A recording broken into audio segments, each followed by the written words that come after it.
Hey guys, Mike B. Rowland here.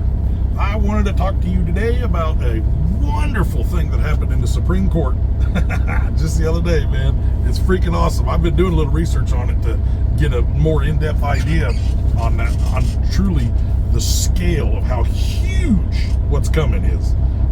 It's going to change every single aspect of all of our lives.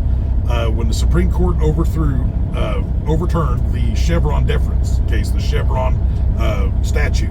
That was, if those of you that don't know, in 1984, Chevron, the fuel company, it was a Supreme Court ruling that the lawmakers make a law and vague and ambiguity in the law, they leave it up to the bureaucracy, the agencies themselves, to determine how to interpret that law. So they're given all of these three-letter agencies: the CIA, FBI, NSA, Department of Transportation, Department of Education. Each one of these federal bureaucracies was given tremendous power to put the law on us, interpret it however the hell they wanted to. And y'all see some of the crazy shit these people have done. I mean, just the Department of Transportation has regulated the living daylights out of the trucking industry. All of that shit is getting ready to go bye-bye. I mean, bye-bye. Electronic logs. I mean, think about it. Everything. Every single ruling that they have made. Now, this isn't going to happen like that. It's going to take some time. There's going to be, I would guess, tens of thousands of lawsuits filed, just, one after another, after another, after another. Eventually, I think it's going to be so overwhelming on the courts that they're going to have to just go in and deregulate the heck out of everything. It's going to be wonderful. It's going to be chaos and chaotic, because everything we've adapted and adjusted to in life up to this point is getting ready to change forevermore. I'm excited. I am freaking stoked, because you get rid of the EPA emissions bull crap. We can start building decent trucks that last, that don't cost you, $50,000, $70,000 a year in maintenance to run, because this emissions crap is garbage. We can do clean exhaust and clean everything without this emissions crap that the EPA themselves put on us. That's going to go away. I'm sure that's going to be one of the very first lawsuits that starts flying. This Department of Transportation is going to be sued 6 ways from Sunday. I just about bet on it. If I were a betting man, which I am, I put my money on tens of thousands of lawsuits. But Department of Education, all of these crazy rulings that they've done, the health, Department of Health, Obamacare, all that stuff that they're like unilateral. Of course, the Supreme Court already overthrew most of that, but medical regulations, all of these, this bureaucracy of DC it's the deep state. They're not elected. You can't get rid of them. You can't do anything about it. They're just there. They're appointed by, elected people, and they're like lifetime appointments, whatever, and they just get in there and stir shit up, and they ruin everything, because most of them are freaking corrupt, and they're getting money from the very people that their task is to regulate. They receive all kinds of gifts and promises of retirement. That's where the whole revolving door comes around. You work in the EPA and you regulate all these different industries, and then all of a sudden you decide you're done working for the EPA, you're going to retire, and you spend a 1-year moratorium, which most of them have. They can't just jump in the same field. They've got like a non-compete clause, kind of, I guess you could say it's like that, but it's a 1-year moratorium where they can't work for any company that's involved in an industry that they themselves regulated.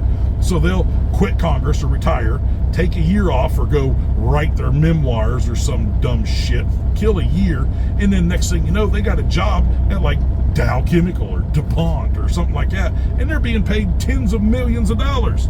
You think that might be a little incentive to rule in favor of the company that's promising you a, golden parachute job worth tens of millions of dollars if you just retire? But hey, take care of them and pad their back, and they'll pad your pocket.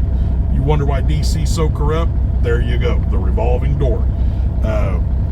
But it's all about these bureaucracies are losing the ability to interpret the law however they see fit. That power goes back to the courts. The state court, federal court, Supreme Court. I can't voice enough how much all of our lives are going to change over these next few years as all these regulations and all these enforceable things start disappearing, or as they're sued brought upon the courts and ruled upon one by one, they're going to start disappearing unless they do like a, wipe the board clean kind of scenario. But that would be just absolute chaos. I don't see that happening, but I see everything about every aspect of our life improving drastically. Getting the bureaucracies the hell out of the way, and even the legislature. The legislature cannot pass any more vague, ambiguous laws that are open to interpretation. They're laws that are right away going to be struck down left and right by the courts if they're not precise, to the point, and exactly.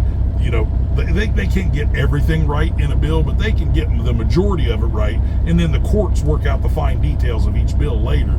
But they can't just say, EPA, I'm legislature, big idea, I have the big ideas, we need clean air, I'm going to leave that up to you to decide how to do that, but clean our air up, I task you with this. And then they leave it up to the EPA to do whatever the hell they want to do, or what they're paid to do by other parties.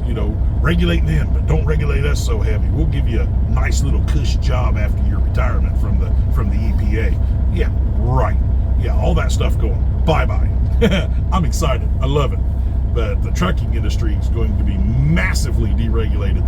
The EPA and the Department of Transportation have double teamed. I mean, it's been a raw dog gangbang, man. They have just absolutely all but destroyed and strangled this industry to where you can't hardly make any money out here anymore, because you're always taking a break or doing this or doing that, and none of that was in the legislature's bill that was passed. Giving the Department of Transportation their purview, what you're supposed to do. They left it all up to the DOT, Department of Transportation, to enforce this way, that way, the other way. And I can tell you right off the bat, number one thing, the e-logs. It's in the Constitution, specifically says the federal government cannot force you to buy a product or pay for a service. Period. Can't do it. What are these e-logs? A product that we're forced to buy and a service that we're forced to pay for and forced to use. Unconstitutional. Bye-bye. See ya. I believe it's coming. It's going to be interesting. Going to be very interesting. But anyway, I just wanted to do a quick video on that. I haven't done a lot of videos, and I'm actually having a decent week, and this week, and I'm sitting in line again, waiting to get loaded. And I had a few minutes. So I thought, well, let's talk about something interesting. Do y'all like it? Subscribe. Keep the questions coming. Anything you want to know about the trucking industry, man, just ask.